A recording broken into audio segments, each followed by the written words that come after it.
నేను 96 సినిమాలు చేశా, అందులో 70-80 హీరోగా చేశా. దాని గురించి కాదు, ఆ పాత్ర తాలూకు ఇంపాక్ట్ నాకు కనపడిపోతుంది.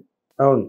ఇప్పుడు అన్నియన్ సినిమాలో అదే మన విక్రమ్ చేసిన సినిమా ఉంది కదా, అవును, అపరిచితుల్లో 2 షేడ్లు ఉంటాయి. అవును, ఆ 2 వాడితే మనకు బాగా గుర్తుంటది. Correct, ఈడాడు perfect. రావణాసురుడు ఎందుకు గుర్తుపెట్టుకుంటారు? అవును, రావణ బ్రహ్మ.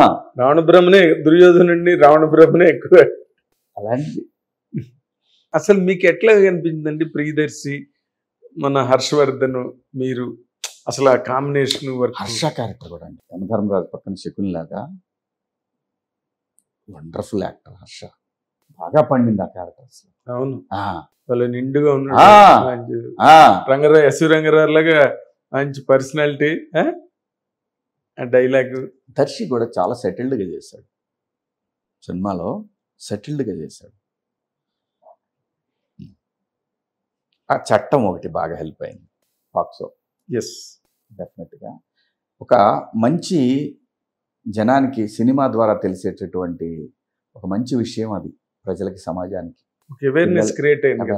అవేర్నెస్. ఇప్పుడు ఎంతమంది ఎన్ని యాడ్లు ఇచ్చి గవర్నమెంట్ ఏం చెప్పినా అర్థం కాదు, వెండి కూడా అందుకే ఇది ఒక అద్భుతమైన సాధనం సినిమా.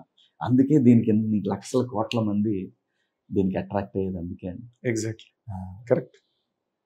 అలా అది కానీ మీరు ఇందాక మాట అన్నారు కదా, ఇది మంగళం శ్రీను క్యారెక్టర్ మిస్ సుకుమార్ గారి డైరెక్షన్ పుష్పలో.